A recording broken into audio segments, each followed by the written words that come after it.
Hello, my friend. Welcome back to another video. So today I have some toys to check out here.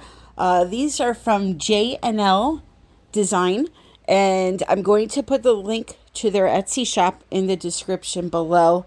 They had some really cool pouring tools, and I decided I wanted to give them a try. So there was a stencil there that you saw, and I don't want to overload you. I'm just showing them to you right now, but there's a stencil to use for acrylic pouring, different shaped cups for acrylic pouring.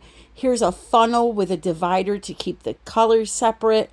You have butterfly shape, rose shape. So I'm going to try each of these in a separate video this upcoming week and let you know what I think about them.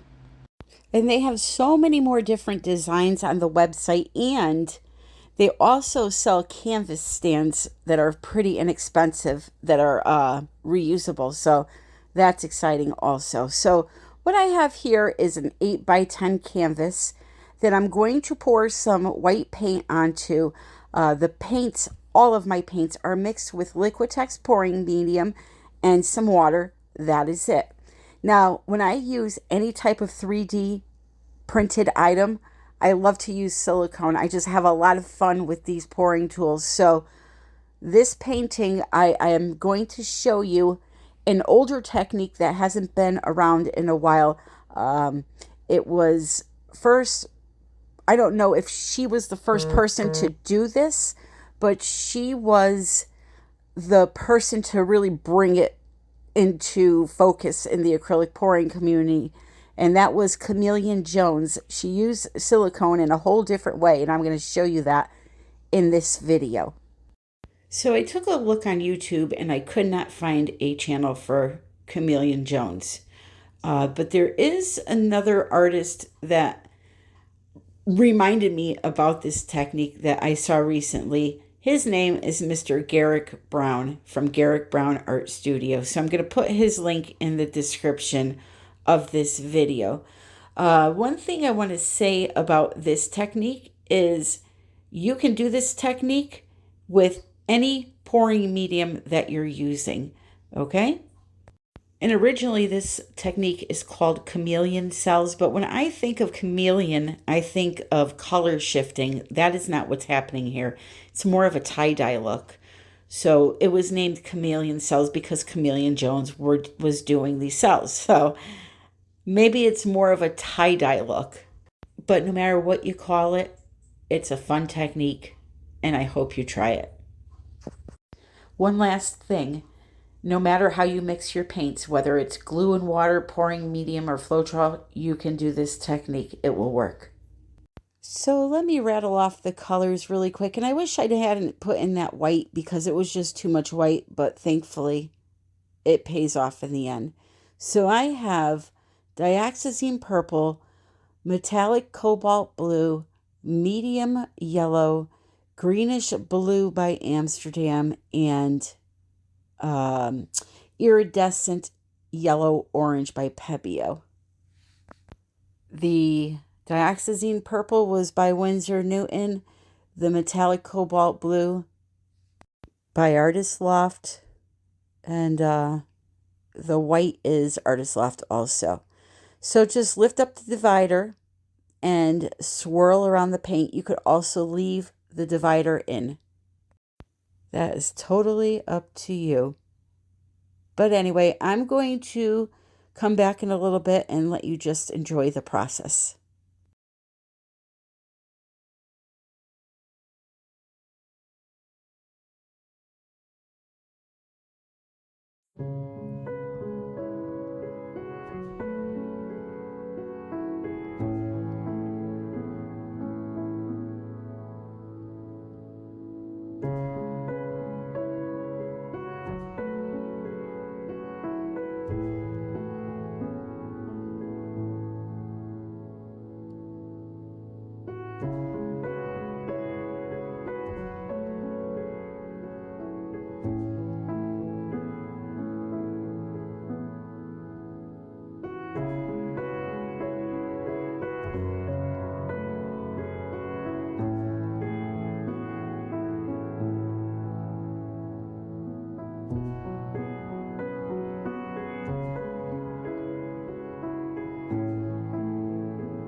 So right about now it looks pretty blah.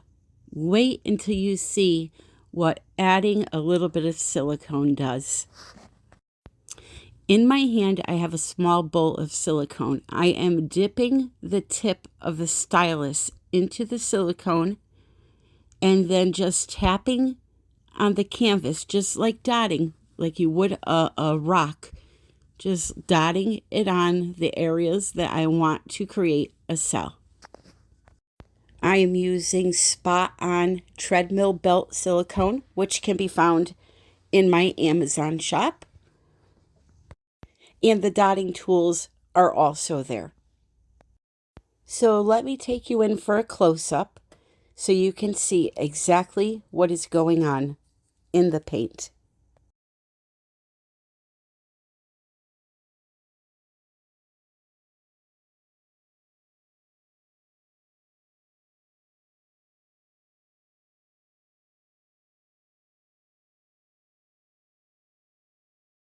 Pretty cool, right?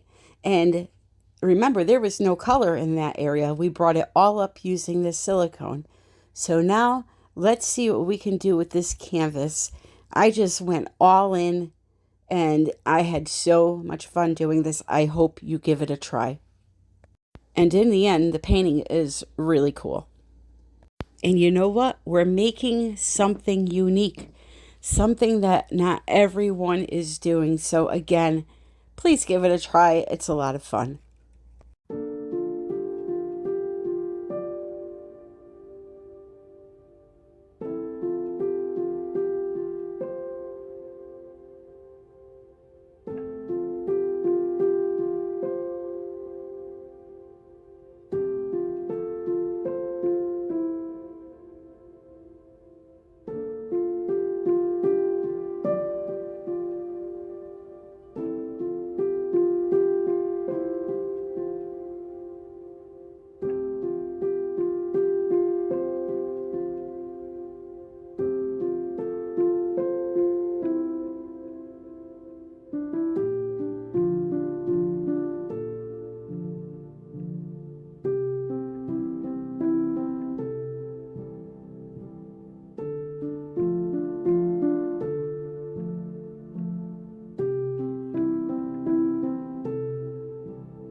So here we are for the close-up, and you know something?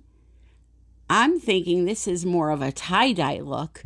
I didn't look at it good when I was really doing it, and now that I'm looking back at it, it's totally tie-dye. So there you go, tie-dye effect and acrylic pouring.